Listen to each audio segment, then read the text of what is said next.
being from here and being one of those kids when I was younger, and I would have loved the opportunity to meet a Leaf and talk to them and pick their brain a little bit. So it's a great event, and I'm happy to be here and happy to contribute. What are some of the things you're hoping to teach the kids? Just have fun, I guess. I don't know. Just to enjoy the game and appreciate it and respect it. It's pretty fun seeing them all smiling and being so into it, and they all seem like great kids.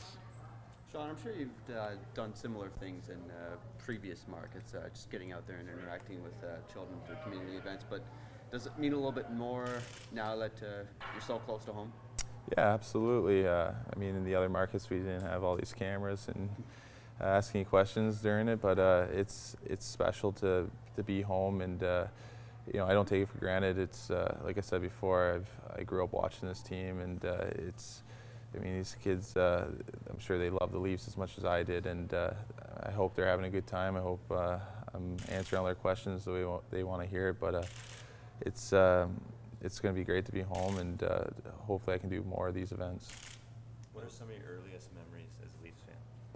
Oh man, I guess just being home, just lying on the carpet and watching the games on TV with my family around and everyone cheering. And I mean, there's just so many. One of the coolest things I remember the team used to do like a little skills contest, and we go to that and watch and just to see the guys, because that was the only time I ever got to go up to the glass close and see how big they were and how fast and skilled they were. And I mean, we didn't go to many games, but we watched as many as we could on TV, and always there's so many great players that I got to watch. And I mean, my favorite player growing up was Matt Sundin, and my dad had his jersey, and now being older, I mean, bigger guy like him, it's just a guy that you want to learn from.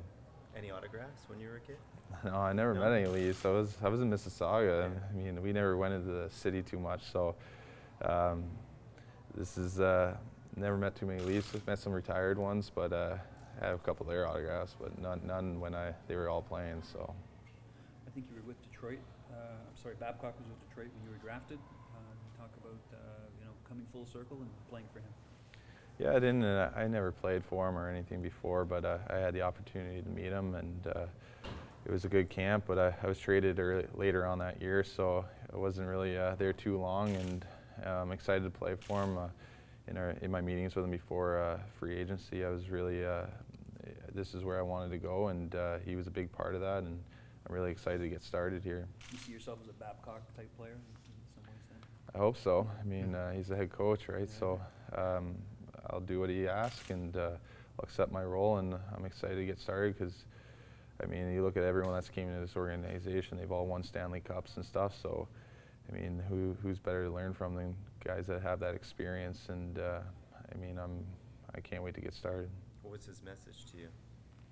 My message? Yeah. Did you have a phone conversation with him already? Or? Well, I met with him. I met with everyone before free agency opened up, and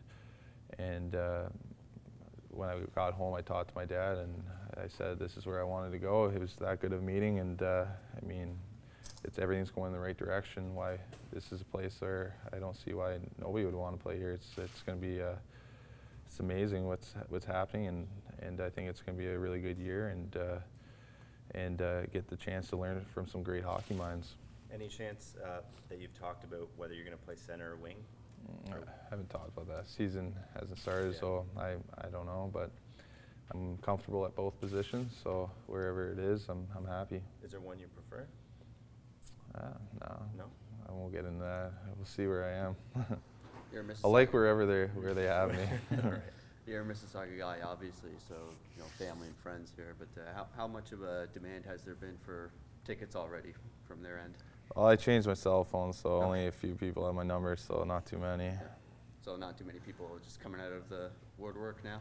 I mean, not really, no. Maybe more when the season comes, but I think my parents have first dibs on all the tickets they want, so I'll let them have as many as they want.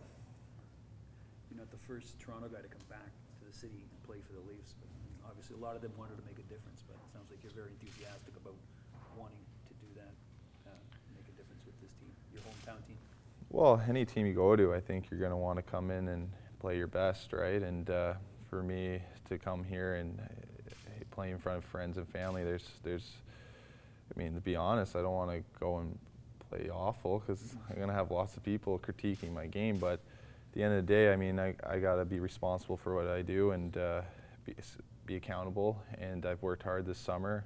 I'm going to work hard all year and buy into the system and everything. So I think every day, as long as I keep doing what I did, I think my whole career I've been getting better and better. So hopefully this is my best year to date.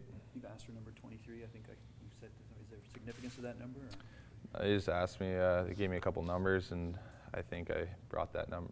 That number was one of the numbers to select, and I think I don't remember too many Leafs to date. I mean, but I don't know. There was a few numbers, and that was the one that sounded best to me.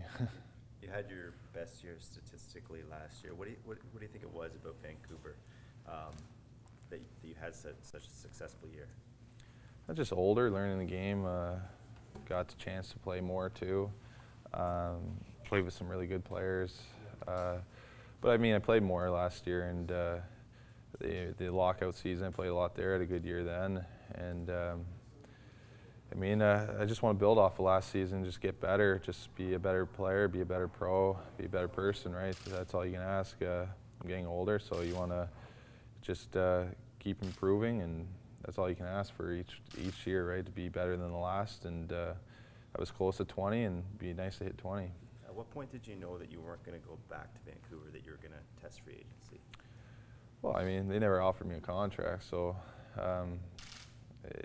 never really had a choice, but I kind of knew. I thought the writing was on the wall. It was just, you know, they made some signings, and you see the business side, and when everyone's asking you with the cap space and stuff, I mean, it doesn't take a rocket scientist to kind of know where you stand, but I really enjoyed playing there, and I'm not upset about it because now I have a great opportunity to come home and play for the team I grew up watching. Does the fact that you're only on a one-year deal concern you? Like, would you like more security? You look around the league this year, a lot of guys sign one-year deals. I mean, you'd be lying if you said you didn't want that. I think every player wants security. But it's just the way it is in the game. You got to earn what you get, and I'm looking to come into camp and play as hard as I can and go from there. You met any of your teammates yet? Any interaction? I met Dion spent some time with him. He introduced himself to me, and I was actually in PEI for a golf a weekend with a bunch of my old junior friends. We do it every year, and he had me over to his house to meet me, and he seems like a great guy, and haven't really met anyone else yet. Peter Holland as well. Right. Sorry. In terms of the media exposure here, Toronto's obviously very big, as you know, and I'm sure Vancouver was too. Florida, maybe not so much. So maybe that last year, spending your time in Vancouver, do you think that could have been helpful in sort of your transition here as you adapt to it? Well, it's definitely the most amount of questions I've ever been asked in cameras, but I guess I mean, we're in a big market, right? Leafs everyone's so passionate about them here, and I kind of knew it was going to be like that. Just you hear about it, but Vancouver is pretty big too, and I think it was a good way to get used to it was last year, because in Florida there was not a lot of media. It wasn't covered as much, but it goes with the territory, right? Where people here love the Leafs, so they want to know as much as they can, and there's going to be media, but I'm a pretty laid back guy. I don't think it's really, I try not to let it get to me. What's the funnest thing you did this summer? I went traveling. That was pretty fun. Went to like New Zealand and Australia half the year, and did some things I thought I'd never do, and that whole trip was pretty much probably most fun I've ever had in an off season. It was just want to get my mind off things before going into free agency, and definitely stepped out of the box a few times. What did you do there? I did like some skydiving, some bungee jumping. I didn't have a contract, so I figured it was the time to do it. So no one to tell me no. Which was scarier, the skydiving or the? I did 2 skydives. One was like 19,000 feet. That one was pretty scary, but it was a good time. I enjoyed it. was it like tandem or? Yeah. Not that crazy. Come on.